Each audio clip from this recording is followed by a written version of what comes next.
نبی علیہ السلام نے برکت کی دعا سکھائی، اللہم بارک لنا فیہا۔ نبی علیہ السلام دعا مانگا کرتے تھے، اللہ میرے لیے ان میں برکت رکھ دیجئے۔ دعا ہے اللہ تعالیٰ زندگی میں بھی برکت عطا فرمائے، موت میں بھی برکت عطا فرمائے۔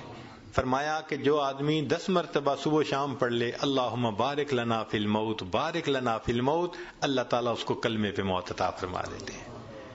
تو بھائی آج کے بعد اپنی دعاؤں میں جہاں اور بہت کچھ مانگتے ہیں، اللہ سے برکت بھی مانگیں۔ ہمارا مسئلہ اصل میں برکت نہ ہونا ہے۔ جب برکت آ جائے گی آپ دیکھیں سکون بھی ہوگا، اولاد بھی تابع دار ہوگی، بیوی بھی فرما بردار ہوگی، گھر کے اندر محبتیں بھی ہوں گی، الفتیں بھی ہوں گی، ہمارے سارے مسئلے آٹومیٹکلی حل ہو جائیں گے، ہر چیز ان آرڈر آ جائے گی۔ اللہ تعالی ہمیں برکتوں بھری زندگی نصیب فرمائے۔ وآخر دعوانا ان الحمد للہ رب العالمین۔